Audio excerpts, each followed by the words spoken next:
Welcome back to Watch the Obsession. Thanks for watching, guys. I'm so glad you're here. In this video, we are going to be talking about Stephan Sterns' money, how he made and spent his money, and well, the speculation about how he may have made his money that he did have, although the man was, habitually unemployed. And that's the night that they were sent upstairs. Remember, they went upstairs at 11. And look at this, at 11:49 p.m., just 49 minutes later or so after they were sent upstairs, Stephan Sterns and Madeline, Stephan Sterns is on Telegram. We are also going to look at a topic that I believe has been largely underestimated in this case, and that is Stephan Sterns' potential reliance on medication that he was taking, perhaps prescribed by his doctor, but we're going to get into that, and I think it's really going to end up being a big deal in this case when everything shakes out. He was pretty normal around my house. I mean, he definitely had an Adderall addiction, And this all, of course, has to do with the tragic case of Madeline Soto. And the poor girl, her tragic life ended just after she turned 13, allegedly at the hands of her mother, Jenn Soto's ex-boyfriend, I guess we would call him. As we're going to hear Stephan Sterns' parents, Chris and Deb, say in an interview segment that I'm going to play, Jenn and Stephan were in a dysfunctional, lazy, on-again, off-again relationship for 7 or 8 years. You'll hear exactly what they have to say about that. Stephan Sterns allegedly took Maddie's life, and he is currently awaiting first-degree murder charges for that offense, as well as a whole host of CSAM charges due to horrific images that were found of he and Maddie on his phone, and then 35,000 CSAM images that were found on a device in his dad's storage unit. This case is just so absolutely horrifying. But what we're going to look at today is where exactly did Stephan Sterns' money come from? By all accounts, the man is a deadbeat, totally lazy, sleeps all day, vapes, smokes pot, and takes whatever medications, and he cannot hold down a job.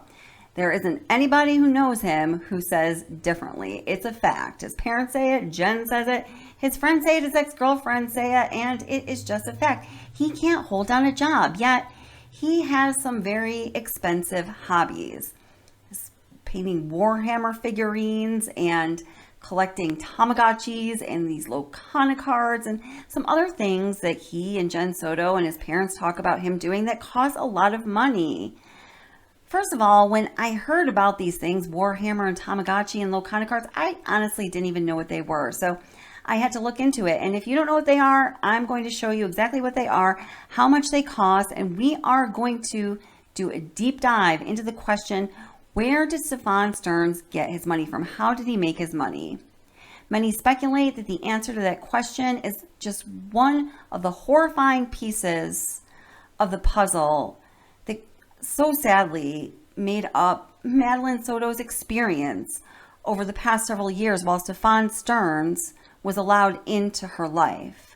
We're going to take a look at Telegraph, the end-to-end encryption service that some believe Stephan Sterns may have been utilizing to sell the images that were stored on his devices.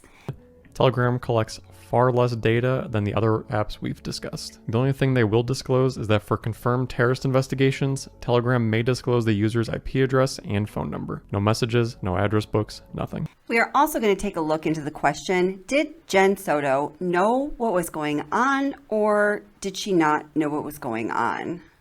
All right, it's just surprising that somebody that was there during the death and probably responsible for it certainly participated and hasn't been arrested. And talking to Stephan, and obviously he's not telling us much because he's under the instructions of his attorney. But he said something kind of odd that we have been, my wife and I have been kind of kicking back and forth. And he made a statement that said, I didn't start it. Getting to the chase, I think they were involved in some sort of criminal enterprise. Now, that is a clip from an interview in July of 2024, months after Madeline Soto's body was found. And we're going to return back to it. But first, let's listen to a clip from an interview in March of 2024, right after Madeline Soto's body was found and right after Stephan Sterns was charged with first-degree homicide. So, any idea how long Stephan and Jenn have been in a relationship? 7 years. 7 years. 7 to 8 years, somewhere in there. Okay. And was it constant throughout those 7 and 8 years, or on and off, or?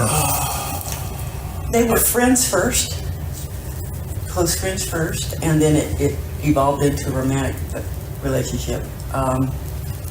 I think probably the first 18 months was just friendship, and then it changed from there. And no, we did not like the relationship. Why not? Didn't approve of her. No. Why? She was a bad influence on him because of her,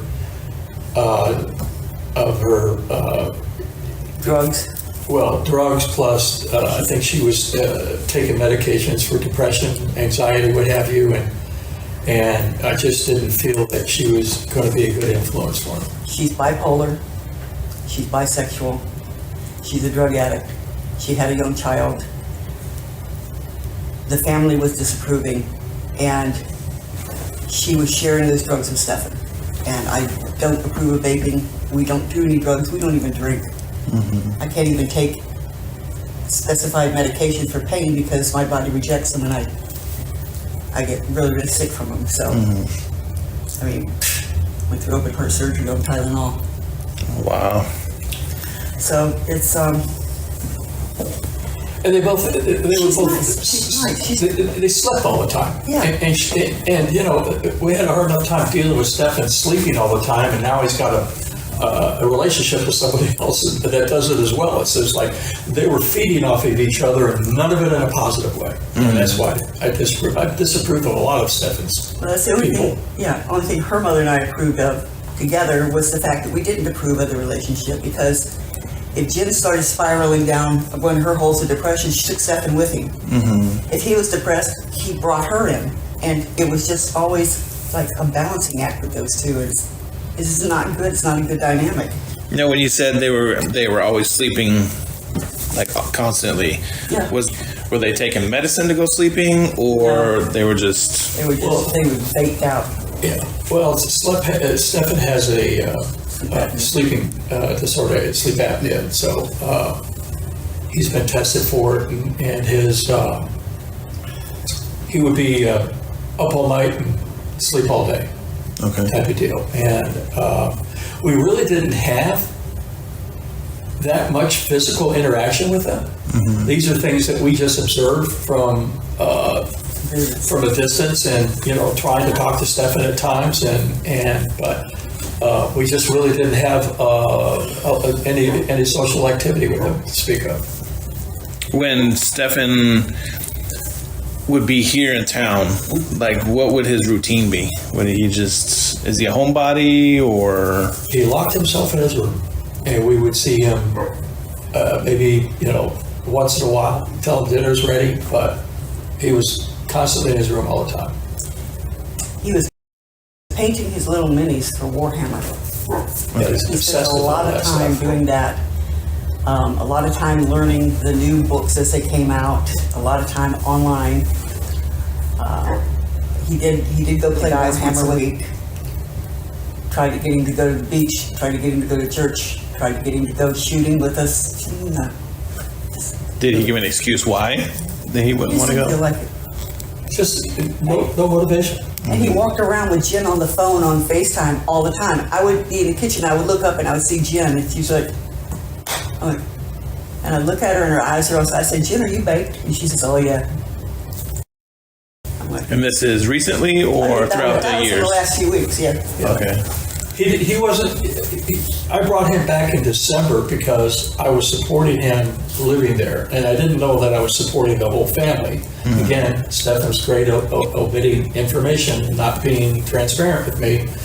And when I said to him, I can't afford to have you working for Disney. And there's always a deficit in his budget for one reason or another, but somehow he had expensive toys and what have you, and where the money came for that, he didn't even after he arrived here.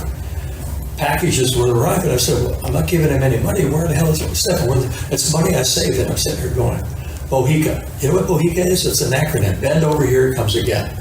And, he called me up and said, well, I'm short of funds. Can you, sell me $150, send him that. But meanwhile, now he's telling me he's got money in savings, which I didn't believe. So where the money was coming from, I have no idea. But these packages just kept arriving. When you would support him, how would you get him money? I sell it. Okay. And I paid him, Juan charged Jenn rent, and then in November of 2022, the reason why I know that because I looked it up the other day. I said, how far back have I been paying rent there? But he started charging Stephan rent, even though he was sharing a room with Jenn. And then they decided that they weren't going to be in a relationship anymore, and he took over a full room, and now I had to pay $600. And so this just kept escalating. He wasn't taking care of his car, and waiting for that shoe to drop. So finally I said, I can't afford you to live there anymore, and I moved him back here. And I thought, we had hoped that the year that he had spent at Disney, that he had matured and was now, accepting responsibility and had a disciplined routine, and that I could bring him back here and help him maybe develop into something with a better career path than working for Disney forever and not getting anywhere, because at $30,000 a year, he couldn't support himself if he wanted to live on his own. Right. And that turned out to be a huge disappointment, because he fell right back into his same MO. Lock himself in his room, wouldn't help us around the house, and we were like on eggshells, because when he was here, it was always tension because of his sleep disorder, and the dogs obviously are not the quietest things in the world. And they have their routine, we have our routine, so we let them out in the evening, and it's chaos with them. We let them out in the morning, it's chaos, but for the most of the time, they're at feeding time, they're quiet, But again, that would disturb him, and didn't want to cause a flare up with him. Okay, so there in that interview clip, Stephan Sterns' parents, Deb and Chris, acknowledge his horrible habits, that he could not hold down a job, that he just slept all day. They said he had sleep apnea, so he was up all night, slept all day, which I don't know. I'm not a doctor, but to me, that is not a characteristic of sleep apnea. Well, I did a little research of it. It doesn't seem to be a characteristic of sleep apnea. And, his father says, I was selling him money. He's like, I need $150 here. I need $150 there. He owns up to, supporting this deadbeat.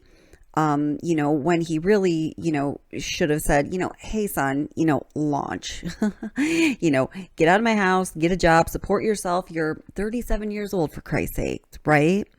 But, even acknowledging that, Stephan Sterns' parents themselves ask the big question. Big question, the really big question out there, all of that stuff on the computer, all of that stuff on his phone, all of the money that was coming in by the handfuls, and the way they were spending it. Where did it come from? And could she, obviously she also participated in spending the money, so do you think she was at all culpable? Very suspicious that there was some sort of enterprise going on, and of course the police won't tell us anything about that. That was one conversation or question I had with them, and it sounded like they acknowledged Stephan and eliminated Jenn, but something definitely was going on, and I haven't been able to figure that out. But I feel there's something else out there. Interesting, right? One of the major enduring questions of this case is, did Jenn Soto have any guilty knowledge of what was going on? And if so, what exactly did she know? It seems that Chris Sterns' parents are implying that there was some kind of criminal enterprise.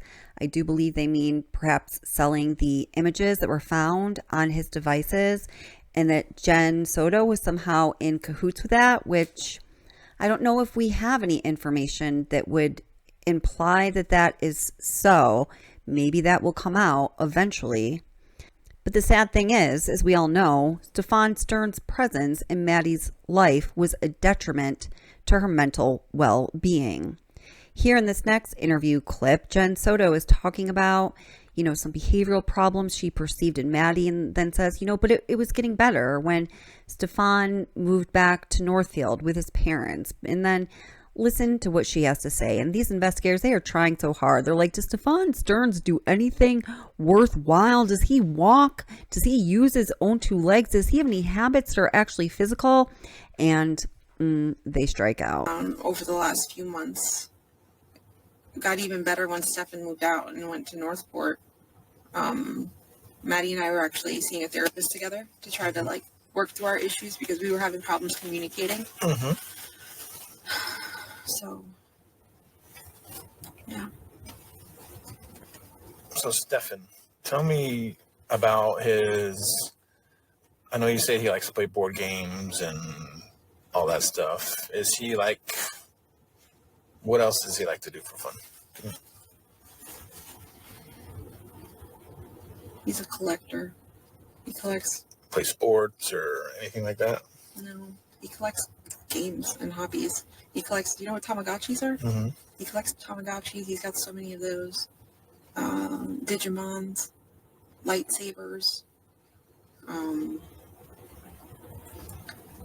Does he like to go camping? Does he like to go to the beach or any of that stuff? No, the beach makes him self-conscious because he doesn't like how his body looks. He calls himself flappy. But, no, he's not an outdoorsy person. He doesn't play sports. He doesn't like the beach. Okay, he used to. Okay, this may be relevant. Back a few years ago,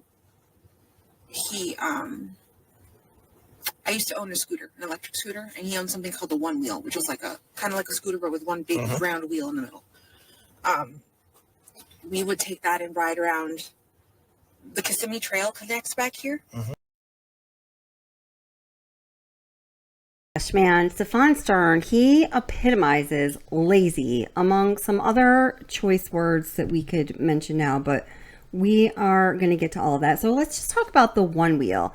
Why walk when you can just stand on something and have it do the work for you if you're Stephan Sterns, because you don't care to work, for any reason in the world. Oh my gosh.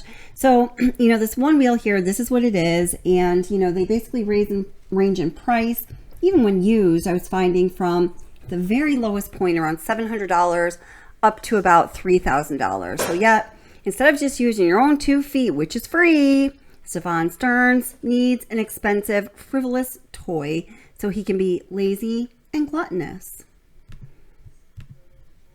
And then, he has this collection of Tamagotchis, and somewhere it was said that he has 200 to 300 Tamagotchis. Now, I understand apparently they are collector's items. One of his childhood friends who did an interview with Hughes Investigates, kind of defended him. Now, this guy owns a video store out in Colorado. So he was sort of defending it to Hughes, saying, it's kind of like a baseball card. It's like you collect them, but they range anywhere from $50 to the, several $100s in upward range, depending on which Tamagotchi it is. And now, what is a Tamagotchi? It is an electronic pet. Next, we have the Tamagotchi For You. This was released in 2014, I believe. And this was one of the colored Tamagotchis that was not very popular. And that is because they changed the growth of the character. So usually there would be a teenager stage when you run your Tamagotchis. They completely removed that on this Tamagotchi.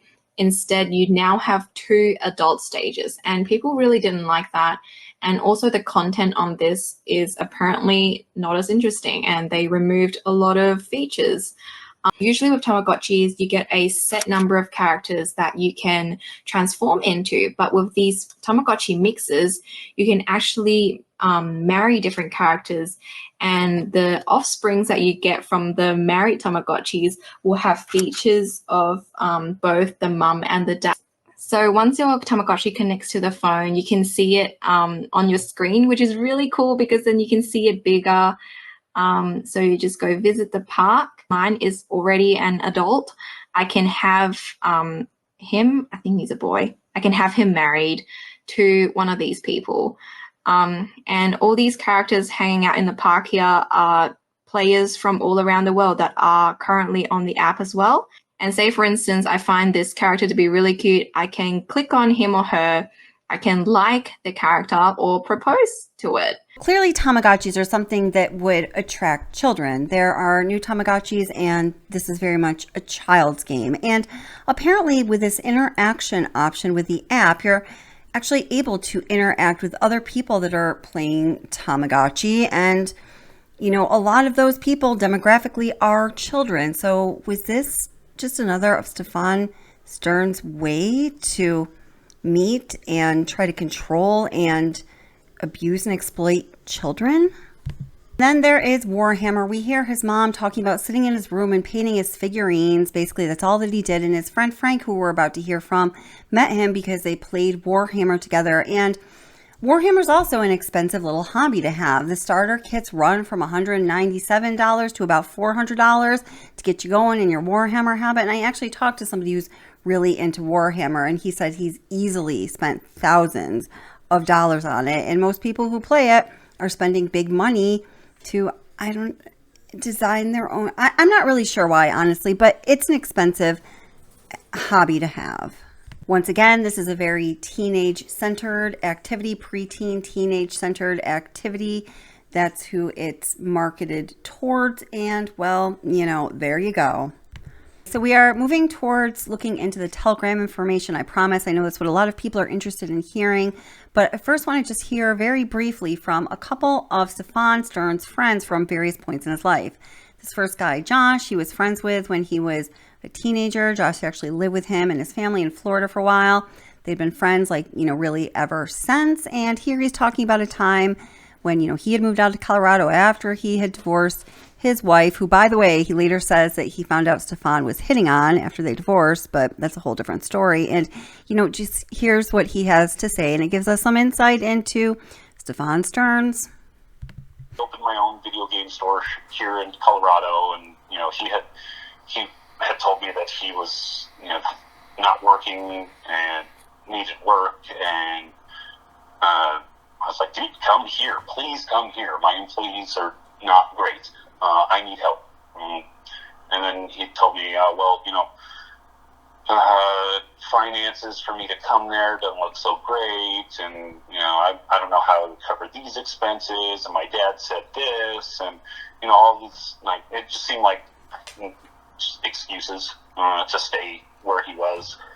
But shortly after that, he did end up coming to visit. Him and Jenn had come out here to visit, and we hung out for a few days and took him on a couple drives around the area. And, you know. So how long has he known Jenn? I'd say 8 years-ish. Oh, wow, 8 years, okay. Yeah, they've been together for a long time. And their relationship has always been like this on-off, on-again type relationship. So for me, it's just been on, right? Because they never really, from my point of view, they never really separated. Like I've heard in the other interviews that he had moved out, and, you know, but even still, shortly after that, me and my ex-wife went to go visit them in Florida with my children as well. And we had a day at Disneyland. They took us to Disneyland, and we hung out all together at Disneyland that day. And that's before he had worked there. we've always been the nerdy kids. So again here, he says he took his friend and the wife and all the kids to Disneyland for the day, and just looking at the price of tickets, that's going to be at least $1,000 for a day outing. And it's nice to take your friends out when they're in from out of town. But, if you don't have a job, as this friend reiterated, and as all his friends reiterate, then how do you get that $1,000 for one day outing? So next we're going to hear from a friend of him from, more recent time in his life. I think he says he met him about 3 years ago. This guy's name is Frank, and he would go over to Frank's house to play, Warhammer and smoke pot. I met him playing, I got into Warhammer 40K at tabletop, like RPG game, and he was one of the people there, and I clicked with him right away because, he smoked pot, and I was like, oh, okay, I could have someone to, smoke a joint with and play some tabletop game. And after that, he was at my house, religiously, I would say every weekend. He was pretty normal around my house. He definitely had an Adderall addiction, He didn't eat much, that I remember, and, he stayed up all night. He would wake up, like, way later than, 4:30, 5 o'clock every day. So, woke up 4:30, 5 o'clock. He didn't have a job. I always thought that was weird, that he didn't work, but he had money to buy all these, like, pretty expensive RPG games. When I first met him, he wasn't working at all. Okay, that was 3 years ago? That was 3 years ago? Yeah, when I first met him, he didn't work that whole time until he went to Kissimmee, moved in with Jenn, and they got back together because they had split up at one point, and then he moved back into his parents. I always thought that was really weird that he... That was 3 years ago? Yeah, when I first met him, he didn't work that whole time until he went to Kissimmee, moved in with Jenn, and they got back together because they had split up at one point, and then he moved back into his parents. I always thought that was really weird that he lived at his parents, woke up whenever he wanted, but had money to buy these expensive Warhammer stuff. I was like, this doesn't add up. His parents giving him money. I didn't really know. Also, when he came back, he lost a drastic amount of weight. Like, drastic. He looked sick. And I was like, dude, what happened? And then found out he got his Adderall dosage boosted, and he just wasn't eating, and I didn't know if he was abusing it. I know there was days he would take it, days he wouldn't take it. He would call off work some days. He was telling me, from Disney. So I don't know if he was up all night, up all day, and then missing work, or if he chose to call out of work because he wanted to be with Madeline. Okay, so as a behavioral therapist and working with young people, several of them, and many of them throughout the years for certain, who take Adderall, I do know that, doctors, especially for an adult, are not going to be prescribing a high enough dose. In fact, they can only legally prescribe such a high dose because it's a highly controlled substance, that's going to make somebody lose weight drastically like that. Now, also, his friend Frank here is saying, I don't know if he was abusing it, indicating to me that he believes he was abusing it. Also, the behavior that he is explaining here is, and I'm just speculating, but I feel pretty certain about it, is the behavior of an addict. So if he was addicted to this drug and he wasn't getting enough from his doctor to fulfill his addicted needs, then he was buying it off of the black market, and it is expensive. Funding an addiction to that substance to the degree that I believe he was addicted would be very, very expensive. We're talking thousands of dollars a month easily. So there's another place I speculate Stephan Sterns was spending a lot of money, but he did not have any coming in. I want to go back to the medication that Stephan on Saturday asked you if you had any medicine to calm his anxiety. Right. Did he have prescription medication that just wasn't filled, or? Yes. Yeah. Okay. Yeah. So he didn't have any medicine to take to Kissimmee? No, not that we're aware of. And one of the things I was pressing hard with Stephan when he left Disney, I said, talk to Human Resources to get your insurance coverage after you leave, because you need it for prescriptions. And so up until 2 weeks ago, I'm assuming he had enough medication to get him through, but he needed some medication, so we're trying to get him back on insurance, which I did. And then there was a waiting period of a few days that we were supposed to call in and then arrange to get his prescription filled. He contacted the doctor, supposedly, because I told him to, and there would have been a prescription waiting for him, but it never got filled. Okay, so this whole story here is very suspicious. I mean, Stephan Sterns asking his dad to see if he has anti-anxiety medication, which he could have been addicted to. Benzodiazepines, highly addictive. And then what he's describing here with his lapse of insurance, there was a waiting period. There was supposed to be medication waiting for him, but there really wasn't.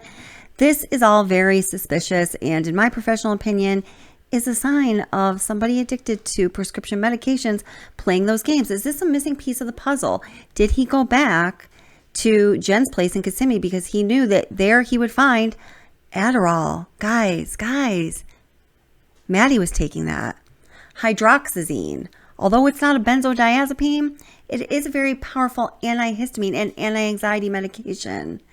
Stephan Sterns could have been so desperate for his fix of what he needed because he was addicted to it. He was going to go there, take Maddie's medication. Could it be the motivation for everything?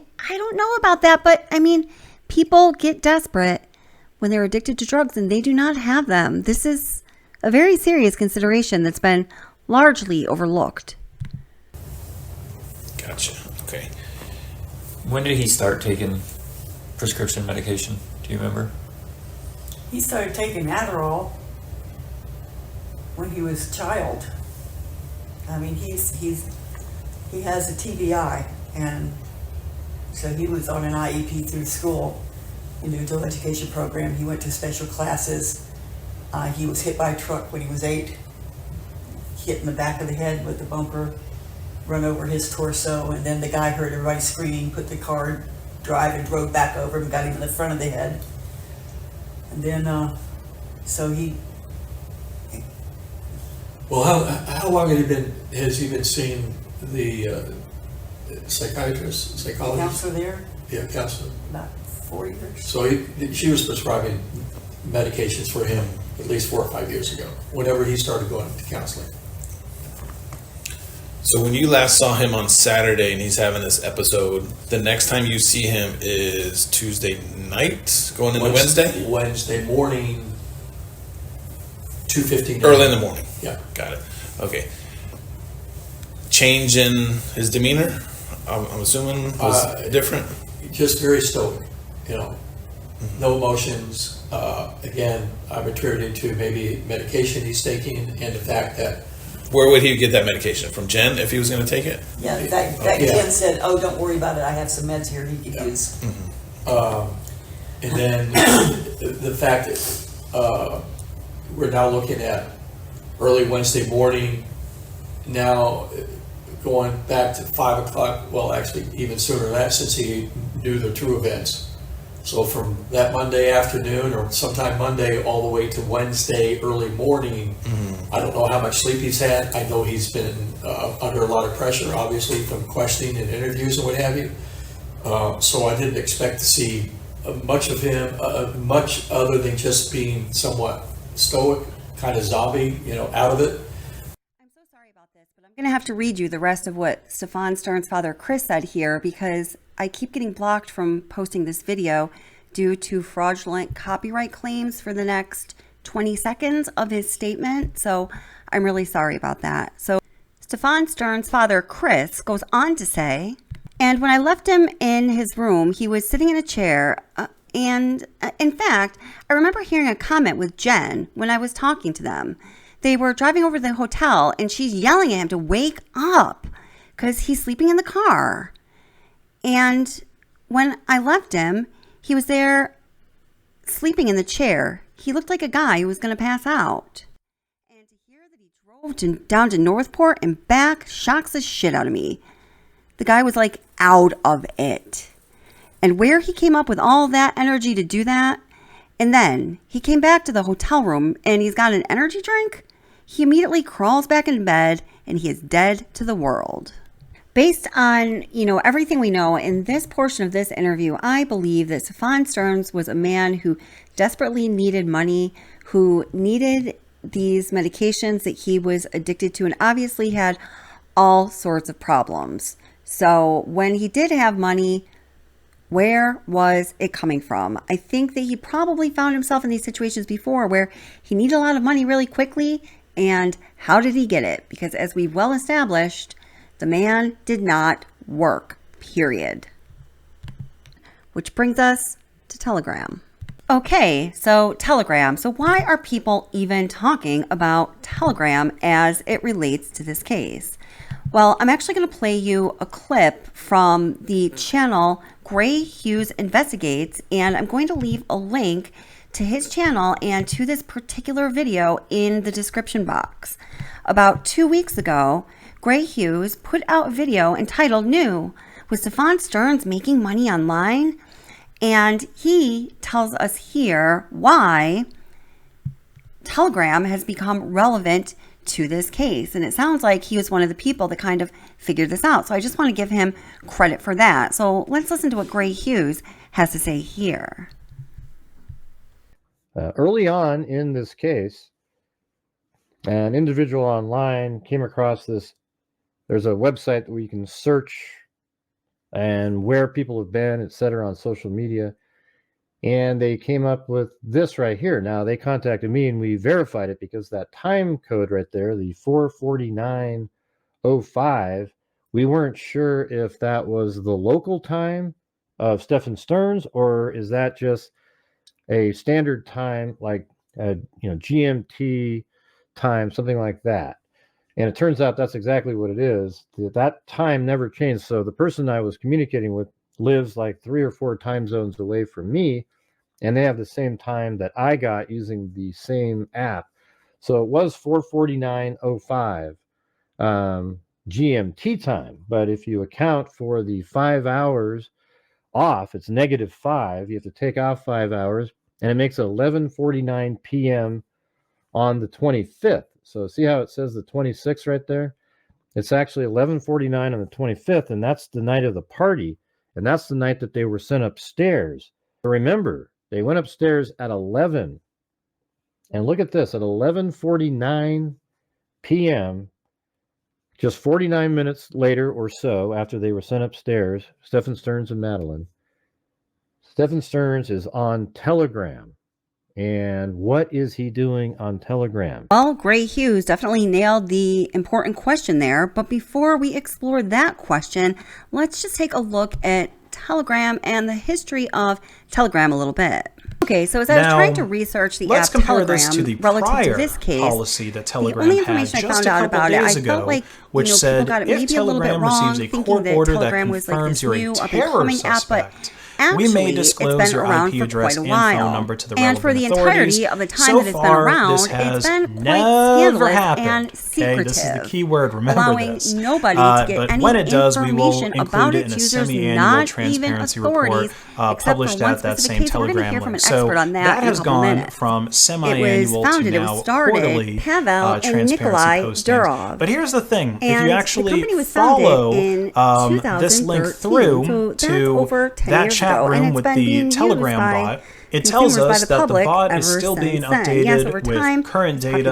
At least that's what it tells you if you try to use it. So my guess is there's probably a backlog of transparency reports that need to be published here in this chat room. So Telegram is now officially trying to clean up the platform of illegal activities, or more specifically, activities that are recognized as illegal in the majority of countries. But they're still sticking by their distributed infrastructure claims that keep messages and the contents of messages secret and safe, but there's still going to be a whole lot of criminals caught on Telegram by the IP and phone number disclosures that are going to be coming out of them, and I'm sure have already come out of them, but just haven't been updated in the transparency report bot yet. Now, technically, people could all of the use same a thing, VPN as on well as Telegram, other and I wouldn't be illicit surprised if and a lot of illegal Telegram activities. users are It is connected said to by some many type that of this VPN company because was everyone run and in a their mother very knows about them now. irresponsible But manner. So, anonymizing your for phone example, number, the messaging that app, is really difficult. WhatsApp, You might submitted be over able to 1.3 verify a Telegram million account with a cyber Google tip line Voice or a reports Text Now in number or some other type 2023 of temporary having to do phone with number. illicit and illegal But activity, services a large like that portion of that usually having to do require with a real CSAM. phone number to sign up And for, compared to and they WhatsApp, absolutely 1.3 disclose million who cyber signs tip up to line them reports, upon law Telegram enforcement submitted inquiries. none. And Now, this cyber even tip line is if something that these end-to-end encryption messaging apps commonly use to report illicit and illegal activity on their app service. Perhaps one of the ways we can understand the privileges, so to speak, that some telegrams were utilizing in Telegram is to understand why the people who are using Telegram are so upset about the recent changes that have been made in the company policies after Durov was arrested and clearly someone else took over. The following information is from a channel called Mental Outlaw, and it's from just 2 weeks ago, and the video is entitled Telegram Will Never Be the Same. Just the other day, there was an update to Telegram's privacy policy in Section 8.3, Law Enforcement Authorities. It now reads, if Telegram receives a valid order from the relevant judicial authorities that confirms you're a suspect in a case involving criminal activities that violate the Telegram terms of service, we will perform a legal analysis of the request and may disclose your IP address and phone number to the relevant authorities. If any data is shared, we will include such occurrences in a quarterly transparency report published at this Telegram link. International authorities are cracking down on Telegram and messaging apps like it, clearly, as noted by the arrest of Pavel Durov. And, well, people that rely on using these apps are upset about it. Let's hear about Telegram. This is from about a year ago, and, how this channel creator rates Telegram as far as privacy goes with other sort of secret messaging apps. Telegram collects far less data than the other apps we've discussed. The only thing they will disclose is that for confirmed terrorist investigations, Telegram may disclose the user's IP address and phone number. No messages, no address books, nothing. So what I do like about Telegram is that while you need a phone number to sign up and create an account, you can create a username once your phone number has been verified. This means that if you want to chat with someone or join a group on the internet, you do not need to give out your phone number. Now, some downsides I see with Telegram. The first is that by default, chats are not end-to-end encrypted. The only chats that are end-to-end encrypted are secret chats. The cloud chat feature does store the messages encrypted in a decentralized manner, which also includes storing decryption keys in a separate place from the data according to their FAQ. This means part of your messages are stored across the globe in various data centers in different jurisdictions, which should make it near impossible for any one country to request data.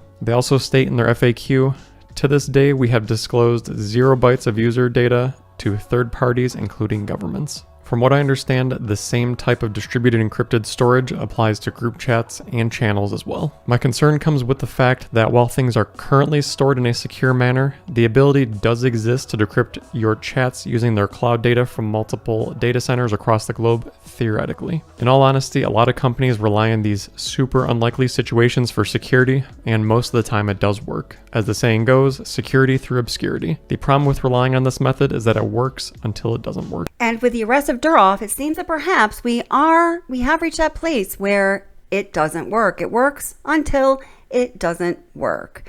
So I want to read you some information from this article from Forbes cybersecurity section entitled "The Wiretap: Telegram is full of AI generated and real child abuse photos, but is that enough to arrest the CEO? Damn, I hope it would be."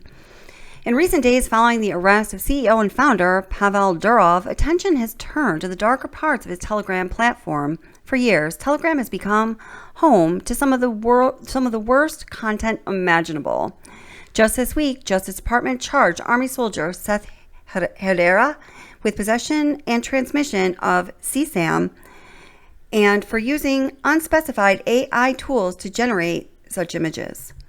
According to the criminal complaint filed against Herrera, he created his own public Telegram group to store his CSAM and sent himself video files that included, damn, I can't even read that. That's horrible. Oh my God. Whew, this is bad. Law enforcement is now finding examples of Telegram groups where AI-generated CSAM is being shared on the platforms. One current federal child exploitation investigator, who is not authorized to talk on the record, said there are, quote, entire chat rooms dedicated to nudity or fakes, where someone can post non-exploitive image of a child. So someone else in the group can make it look like there are no clothes on the child. Oh my God.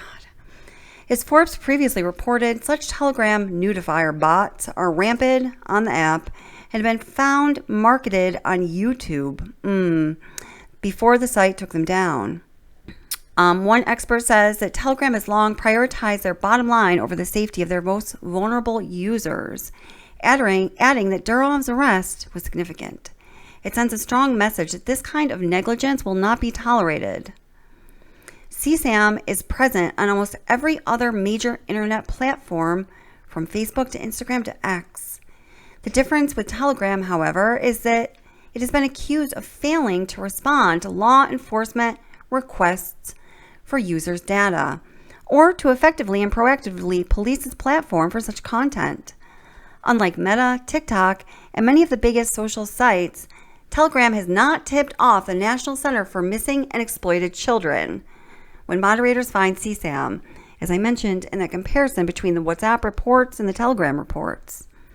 Even Mega, an encrypted storage service once run by the infamously anti-authoritarian Kim.com, regularly supports law enforcement investigations by providing data and tips. In HSI's experience, Telegram does not respond to process issued by U.S. law enforcement. And on Telegram's website, it states, to this day, we have disclosed 0 bytes of user data to third parties, including government. So I think you get the basic idea here about the kind of messaging site that Telegram can be for some users. Now, among the illicit activities that they talk about in these articles and the information that we've reviewed that can be, gotten away with using Telegram is CSAM, but also the exchange of DRUGS. So based on the information in this entire video, we know that Stephan Sterns may have had 2 reasons that would be made available to people using Telegram that you could not achieve using other messaging sites, and that is to possibly transmit CSAM for profit, and also maybe even to obtain these medications that I believe he was so desperately looking for. But as the topic of this video indicates, we need to know, where did Stephan Sterns get his money? Because the man did not work.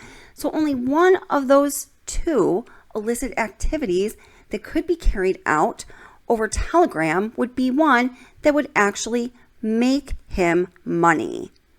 And we all know what that is.